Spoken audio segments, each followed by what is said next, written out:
అందుకనే తల్లికి ఒకసారి ప్రదక్షిణ ప్రతిరోజు నమస్కారం చేయమని చెబుతాను నాన్న. ఎందుకు అంటే భూప్రదక్షిణ షట్కేణ 6 సార్లు ప్రపంచం మొత్తం చుట్టొస్తే ఎంత పుణ్యం వస్తుందో అంత పుణ్యం. సేతు స్నాన శతేనచ 100 సముద్రాలలో స్నానం చేస్తే ఎంత పుణ్యం వస్తుందో అంత పుణ్యం. నదీ స్నాన సహస్రేషు 1000 నదుల్లో స్నానం చేస్తే ఎంత పుణ్యం వస్తుందో అంత పుణ్యం.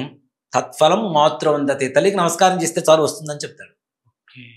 మాతృమూర్తి గురించి ఇంకేం చెప్పాలి గొప్పగా, అవునా? స్త్రీమూర్తి గురించి ఎంత మించి గొప్పగా ఏం చెప్పాలి? కాకపోతే సినిమాల ప్రభావం కావచ్చు, వెనకటి తరాలు ఉండేటువంటి కొంచెం ఇది ఇబ్బందులు కావచ్చు.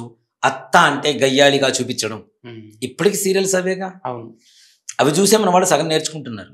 అత్తగారు ఏం మాట్లాడితే కోడలు ఏం మాట్లాడాలి సీరియల్లో చెప్పేస్తున్నారు. ఎందుకు నేర్చుకుంటారు. మానవత విలువలతో కూడుకున్నటువంటి సినిమాలు సీరియల్స్ చూస్తే దాంట్లో అర్థం ఉంటుంది, అవునా? అంతసేపటికి ఇవే కదా, అత్తా కోడలు అత్తా కోడలు అత్తా కోడలు, ఇంతమించి వేరే ఉండవు.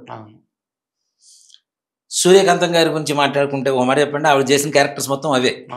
గయ్యాళి అత్త అనగానే సూర్యకాంతం, ఇప్పుడు ఎవరైనా కనపడ్డా కూడా సూర్యకాంతం రా అంటారు. ఆవిడ ఎంత మంచిదో అసలు.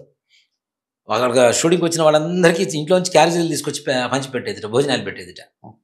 మరి అంటే ఆవిడ చేసిన క్యారెక్టర్సే, ఆ క్యారెక్టర్స్ తీసుకుంటున్నారు కానీ ఆవిడ మంచిదన్న విషయాన్ని ఎందుకు తీసుకొని మీరు